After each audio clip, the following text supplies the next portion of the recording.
Hello, you're listening to Cheat Sheet, the podcast that cuts through the scrolling, the shouting, the spin, and brings you what you need to know in 10 minutes. I'm Sophie Ridge. And I'm RidgeandFrost. It's Monday, the 10th of November. Coming up, a huge story at the BBC. Their man in charge, the Director General Tim Davie, and their CEO of News, Deborah Turness, have resigned. The UK is sending military experts and equipment to Belgium. This is after a load of drone sightings near the airport. And we've got some more information about that viral sensation, the heist at the Louvre, as a man was photographed just outside, became a suspect for a bit, isn't anymore. We'll explain.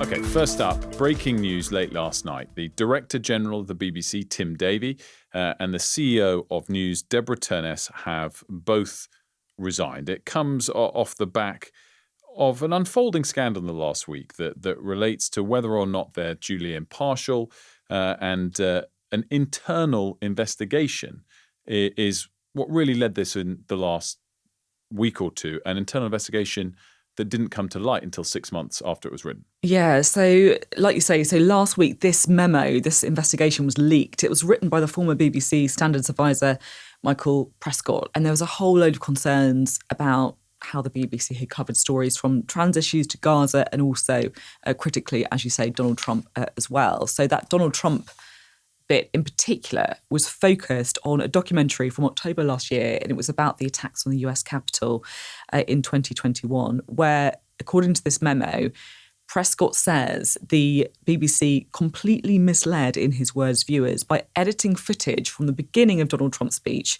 with something he said an hour later. So effectively saying that Donald Trump would fight like hell alongside supporters. And Donald Trump said stuff about it as well, hasn't he? Yeah, Donald Trump has criticised the BBC and starting to take a bit of a victory lap on this news. I think, from a journalistic perspective, everyone can get things wrong. This particular video clip unequivocally was wrong. And I think the issue here is it's so typically it's the sort of cover-up that does people. I'm not suggesting it was a cover-up, but this came to light in a meeting in May this year to Tim Davie and to Deborah Turness, and nothing has happened about it since. It could have been quite a small issue.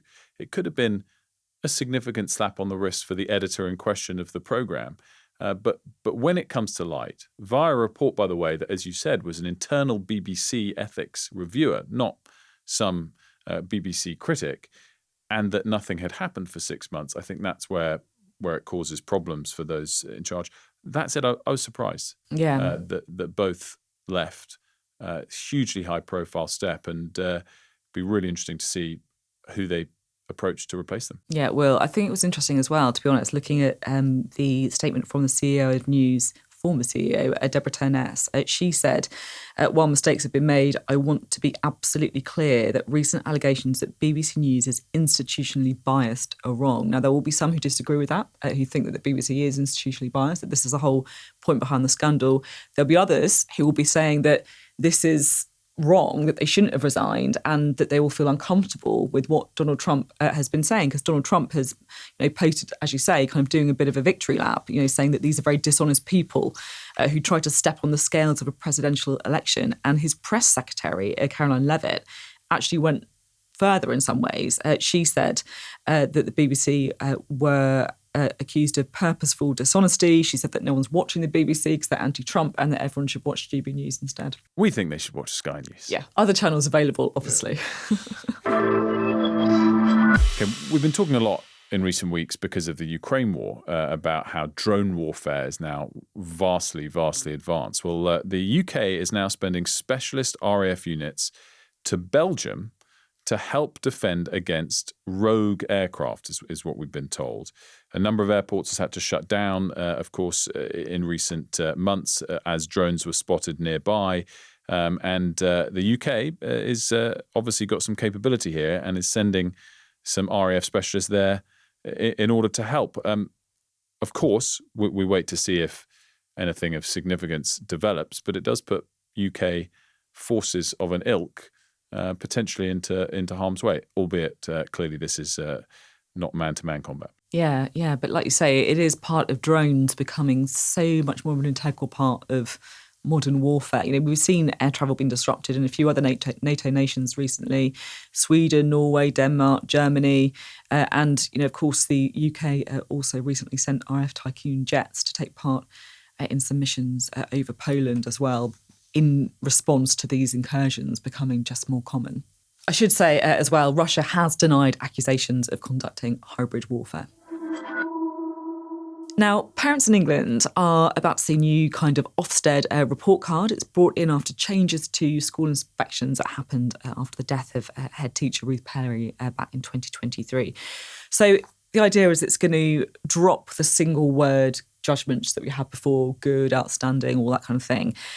It hasn't actually gone down well with all of the teaching unions, though. The National Association of Head Teachers actually brought a legal challenge to the High Court over this, because they said it could be damaging to the mental health and well-being of school leaders and staff. They lost the legal challenge, but they have threatened to consult members on strike action. Yeah, I have some sympathy for Ofsted in this, because if you're wanting to maintain some level of report, yet also respond to that utterly tragic situation, of course, with Ruth Perry, it's pretty hard to achieve.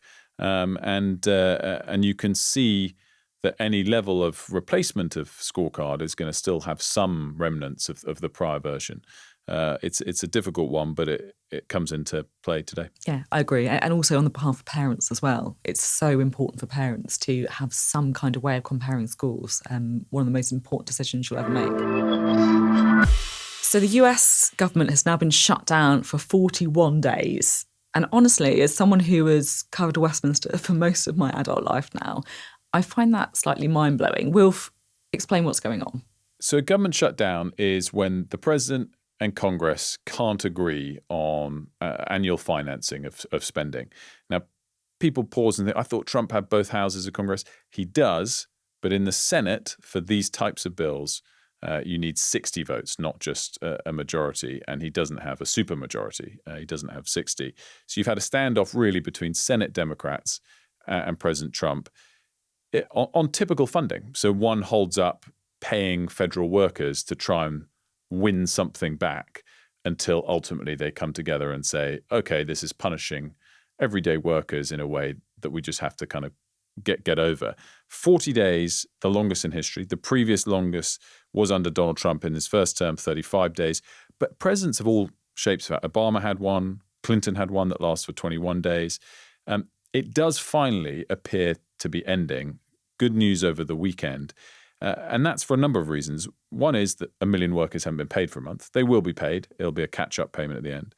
Certain government programs, like for food stamps, are running out of money. So if they don't get topped up, then the people that rely on that wouldn't get that money. But perhaps the real trigger, Sophie, is that we're approaching Thanksgiving.